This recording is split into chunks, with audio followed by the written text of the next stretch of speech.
Hey, good evening everybody. Sammy Thunder here. Welcome back to the channel. Tonight's video, I decided to do this on those awesome looking logos, the Topps All-Star Rookie Team logos. We all know it. It has the player on the top hat, and the trophy emblem that labels Topps All-Star Rookie Team with the year. Typically, these would be found on the player's second card. So, for example, Tom Sver has it on his card, and so it's featured not on the top 67, which is his rookie year, but on the top 68 card.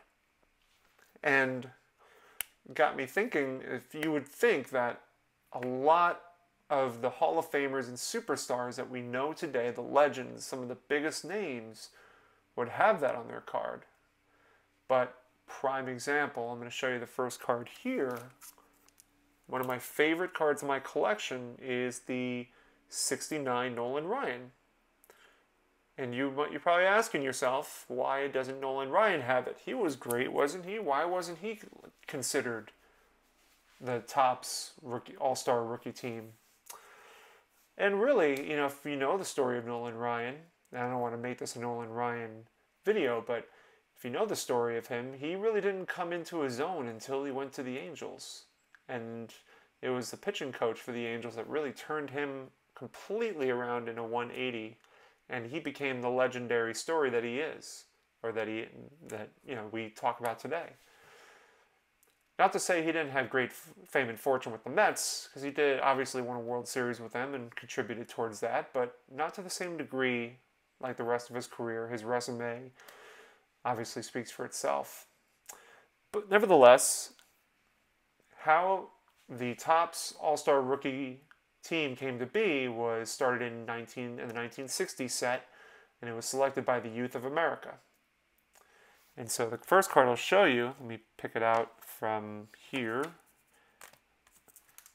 is another favorite, probably a favorite amongst many, is the 1960, I guess you can call it his rookie card, but you can kind of see the beginnings of the logo of the top hat, the player, and the trophy.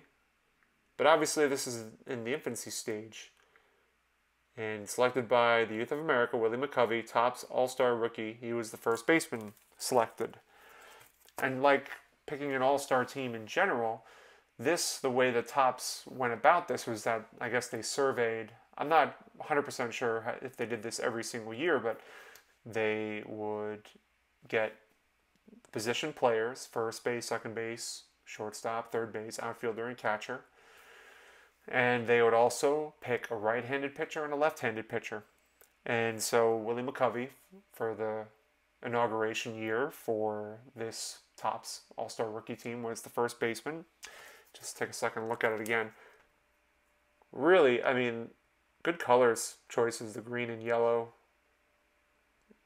I think it's a favorite because it's not too expensive. You can find these relatively cheap. It's a good first year card to have.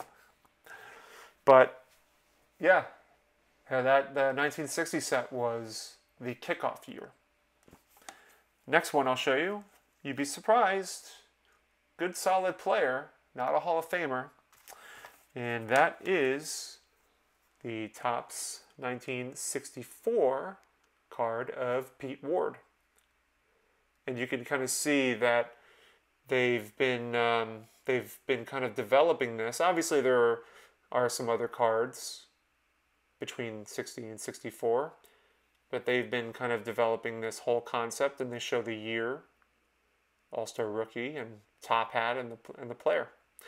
And Pete Ward's first year, 1963, I'm just reading it here, 22 home runs, 84 RBIs, 295 batting average, played 157 games, had 177 hits.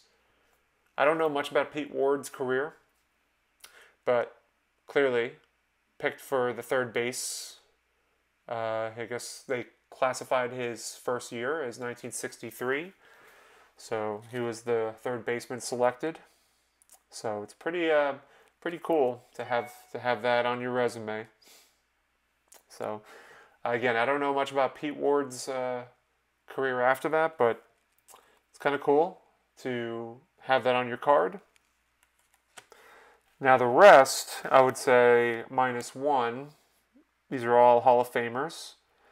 You can argue about the one that is not a Hall of Famer in the rest of the cards that I'm going to show you. Should be a Hall of Famer. And I'll show him first. The captain of the New York Yankees at one point is Mr. Thurman Munson. He has it too, and a lot of people love this card. The action. I don't know if that's Sal Bando sliding into home, but the action shot. You got the tops. You got the rookie trophy. I think people like this more so than his 1970 card. So Thurman Munson could arguably be a Hall of Famer, given his leadership abilities and his prowess. Ability to hit the ball just was gone too soon. But I think Munson should be in the Hall of Fame.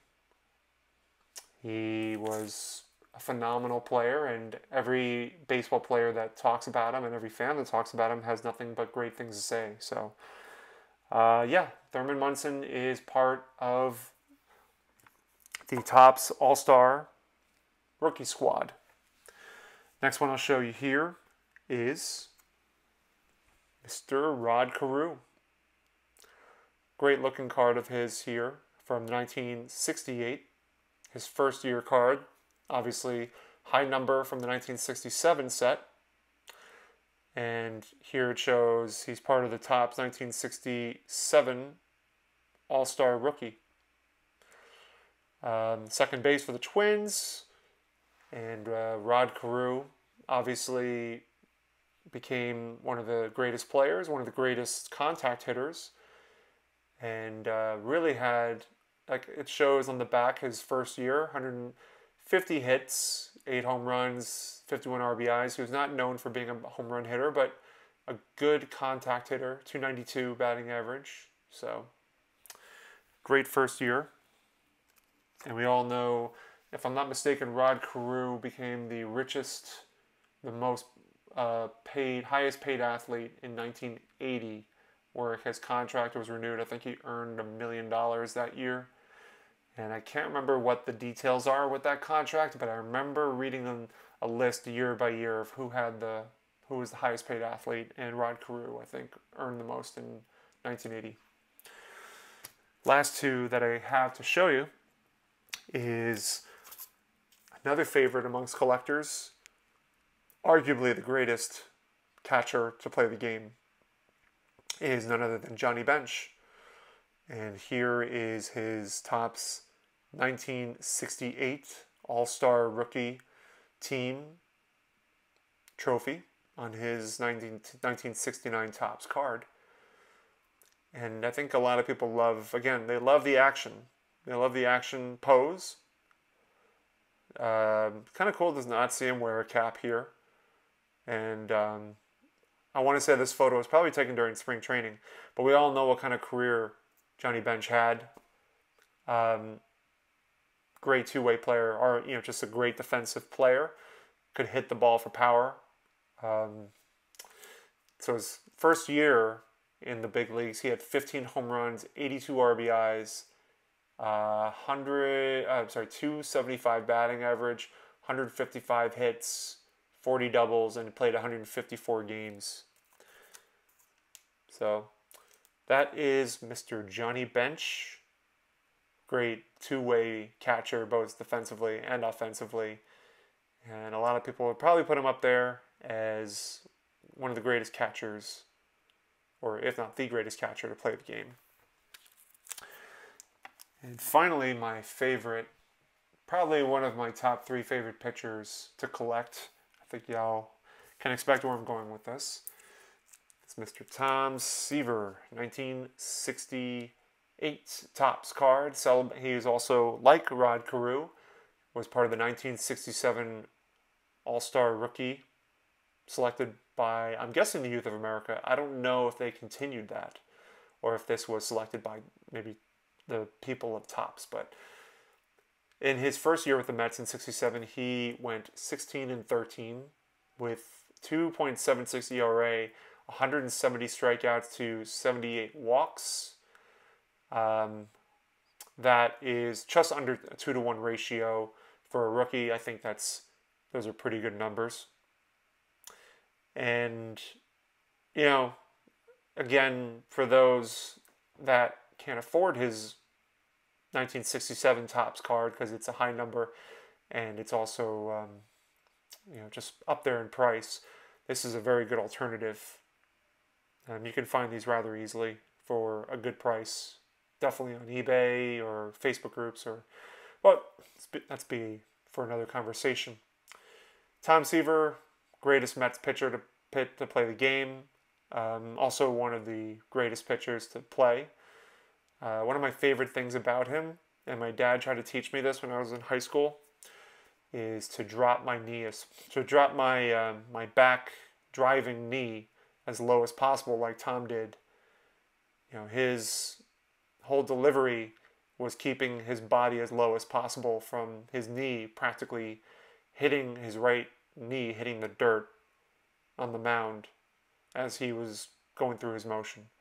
I always tried to do it, but I can never obviously do it the way Tom did it. So I was just, from all the videos I've watched of him. Nevertheless, great card to have, and it's within the wheelhouse of, I would say, most collectors who want to have a good Tom Sver card in their collection. But I hope this video served as a basic introduction to the Topps All-Star Rookie selection process of getting that special trophy. I will finish this video by saying that throughout the 70s, they've created variations of the Rookie Cup that became the trophy plus the cup, and they kind of played with that a little bit. I don't think I have any cards in my collection now that can showcase that, but some big names like Carlton Fisk, his 73 Topps card has it, and I know there's some other ones I just can't think off the top of my head. But I hope you enjoyed this video. I always have fun with these little thematic concepts. So let me know in the comments, who are some of your favorite Topps All-Star Rookie cards in your collection or just in general? So maybe we can have some back and forth debates. And if there's any questions at all, please feel free to let me know in the comments. Thank you so much for watching, and I'll see you next time. Take care.